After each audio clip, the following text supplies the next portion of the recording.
Pada kesempatan pada hari ini kita akan bahas tentang kisah yang ada di dalam Al-Quran, bahkan disebut dengan ahsanul qasas. Jadi bapak saya lihat ini. Jadi anak kecil dia bahasanya pengulangan banyak. Dan di sini Al-Quran itu tidak melepaskan Cahaya Rancamaya Islamic Boarding School. A'udzubillahi minasyaitonirrajim. Bismillahirrahmanirrahim. Assalamualaikum warahmatullahi wabarakatuh. Waalaikumsalam warahmatullahi. Alhamdulillah, bersyukur kepada Allah Subhanahu wa taala pada kesempatan siang hari ini kita bertemu kembali insyaallah di channel Cahaya Rancamaya. Hari ini insyaallah saya dan salah satu Ustadz Al-Ma'ruf masyhur insyaallah di Cahaya Rancamaya, Ustadz Finan. Pada kesempatan, apa kabar Ustadz Finan sebelum itu ya? Alhamdulillah baik, tetangga yang baik ya. Menanyakan kabar selalu ini, saya dan Pak Irwansyah tetanggaan. Masya Allah, tetangga yang baik insya Allah ya, sehingga menjadi masyarakat yang baik. Amin. Ustadz Finan, kira-kira pada kesempatan yang sangat berbahagia ini kita akan bahas tentang apa nih Ustadz kira-kira? Insya Allah tentang Nabi Yusuf kali ini. Iya, Nabi Yusuf. Iya. Insya Allah pada kesempatan pada hari ini kita akan bahas tentang kisah yang ada di dalam Al-Quran, bahkan disebut dengan ahsanul qasas ya. Iya, benar sekali. Masya Allah, disebut dengan ahsanul qasas. Ini kisah Nabi Yuna Yusuf alaihissalam. Ustadz Finan, mungkin bisa kita mulai. Tadi saya katakan bahwasanya saya baca di Al-Quran, mungkin juga beberapa referensi yang lain, kisah Nabi Yuna Yusuf ini disebut dengan ahsanul qasas. Iya, benar. Kira-kira kenapa ya kok bisa dikatakan ahsanul qasas di dalam Al-Quran? Iya, oke, benar sekali. Ini jadi pertanyaan utama adalah mengapa menjadi ahsanul qasas? Pertama yang jelas ya, di Al-Quran sendiri tertulis misalnya di situ Allah sendiri mensifati bahwa kisah Nabi Yusuf ini adalah ahsanul qasas, kan seperti itu. Itu yang pertama. Yang kedua yang jelas kalau menurut saya kisah Nabi Yusuf ini kan dari bahasa Arab ya, menggunakan bahasa Arab, dan bahasa Arab adalah bahasa terbaik. Ini menjadi salah satu unsur kenapa menjadi kisah terbaik. Ini menurut saya seperti itu. Dan Ustadz Irwansyah juga pasti tahu kan ya, bahasa Arab itu bahasa yang paling terbaik untuk menceritakan sebuah kisah kan seperti itu. Mungkin ini salah satu hikmah kenapa Al-Quran itu berbahasa Arab gitu ya. Iya, seperti itu. Dan yang kedua, kenapa menjadi kisah terbaik di sini juga kalau kita bahas dari segi struktur ya. Dari segi struktur itu ada yang namanya, ini saya contekan sebentar. Jadi ada struktur novel. Jadi kita bahas struktur novel. Misalnya ada abstrak, ada orientasi, komplikasi, evaluasi, resolusi, dan koda. Nah, ada seperti itu. Dan kisah Nabi Yusuf ini strukturnya lengkap sekali. Semua artinya dia dari kisah kecilnya mungkin sampai akhir cerita itu ada semua. Iya, dan contohnya seperti ini. Kalau misalnya dulu waktu saya belajar itu ada pengenalan tokoh misalnya. Di situ ada jelaskan awal-awal. Tapi sebelum itu juga ada yang namanya prolog. Prolog itu apa? Prolog itu adalah pengantar ya. Kayak pengantar. Nah, kalau kita lihat seperti itu. Kalau kita lihat dari surat Yusuf ini, ayat misalnya ayat 1 sampai 3 itu bisa dibilang prolog itu. Lalu ayat keempat dia mulai membahas tentang Nabi Yusufnya, kan seperti itu kalau menurut Al-Quran. Nabi Yusuf. Lalu selain itu juga ada baru kisahnya diceritakan. Setelah itu lalu ada namanya apa, penutup itu apa ya istilah dalam novel? Saya lupa. Ending ya. Ending mungkin ending, bisa dikatakan ending, bisa dikatakan ending. Iya, mungkin endingnya nanti kita bahas sedikit ya. Kenapa endingnya gimana nih? Biasanya kan kalau di dalam novel itu orang kepengennya endingnya apa sih? Sedih, senang, bahagia, lucu, ketawa atau sebagainya. Jadi kisah Nabi Yusuf endingnya gimana gitu nanti? Nah, itu pasti dibahas ya. Masya Allah, silakan. Dan kan kalau misalnya Yusuf ini kan ada 111 ayat ya. Dan itu juga kisahnya itu hanya sampai di ayat sekian. Nah, setelah itu penutup.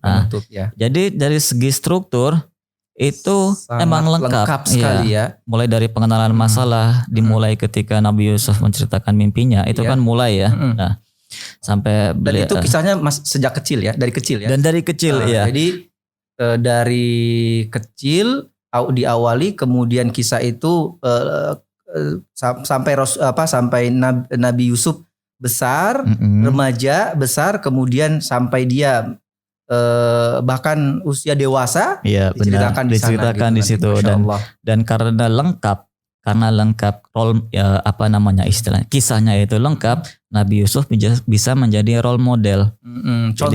Contoh gitu ketika anak-anak seperti apa, yaitu contohnya akhlak kepada orang tua kan abadi dan gitu. Jadi kita harus sopan terhadap orang tua. Ketika contoh remaja seperti apa kan, walaupun ganteng tapi menjaga menjaga kehormatannya. Ketika dewasa juga seperti apa. Nah, ini kan bisa menjadi role model yang baik. Nah, itu juga salah satu unsur pendukung mengapa kisah Nabi Yusuf ini adalah ahsanul qasas.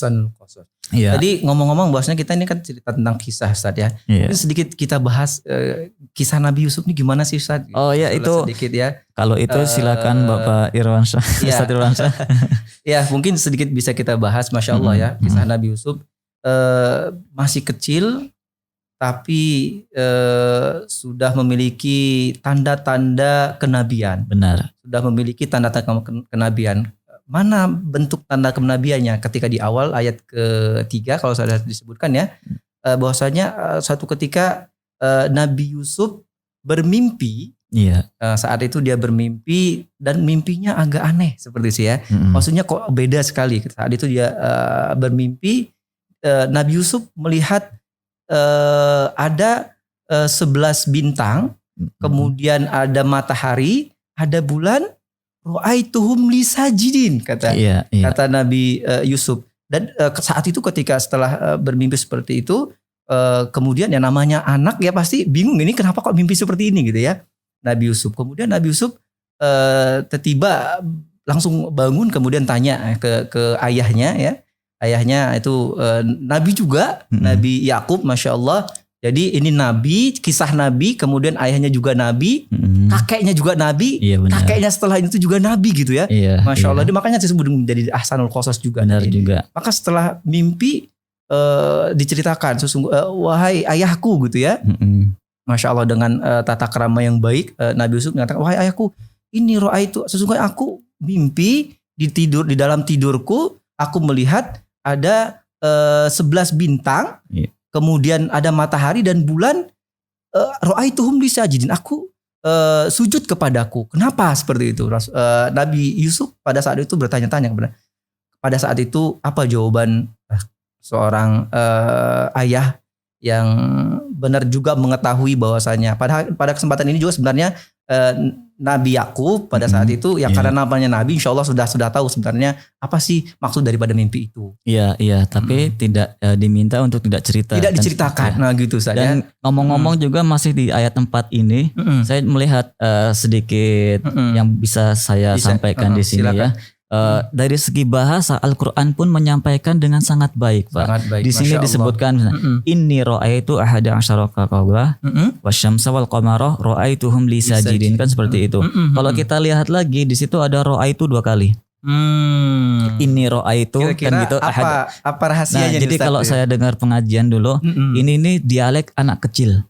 Oh. Jadi bapak saya lihat ini. Jadi anak kecil dia bahasanya pengulangan banyak.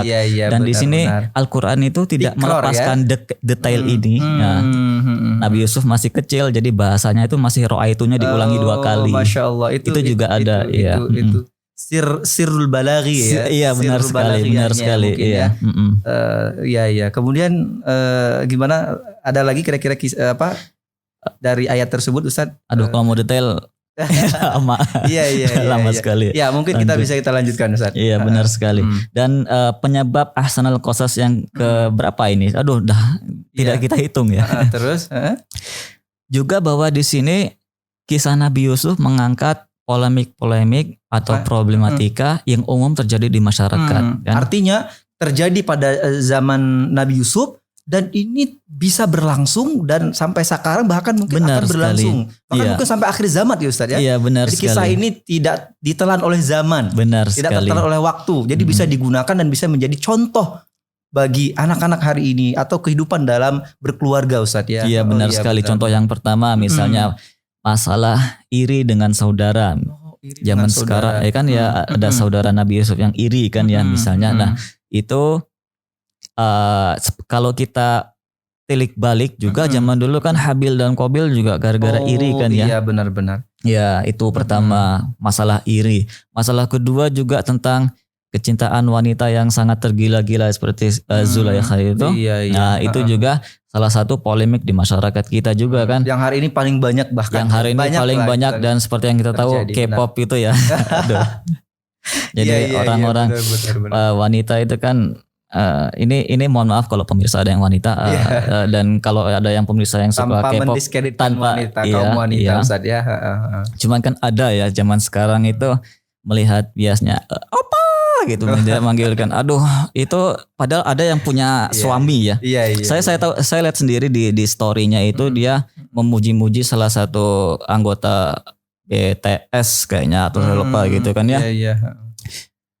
Ganteng banget, apa banget, aduh ini suami banget gitu kan. Padahal ada suaminya, dia udah bersuami dan ini kan sebuah masalah kan ya. Iya sih ganteng, iya benar. Ya lebih ganteng dari kita. Terkenal juga kan seperti itu kan ya. Tapi kan sudah bersuami. Iya. Artinya memang maka disebut juga tadi ya kalau berkaitan sedikit kita bahas inna kaidahunna azim gitu ya. Iya benar sekali. Dan coba kalau misalnya ya istri dari Pak Irwansyah misalnya suka drakor atau suka lagu-lagu Korea misalnya, terus memuji-muji suami lain, Pak Irwansyah suka nggak?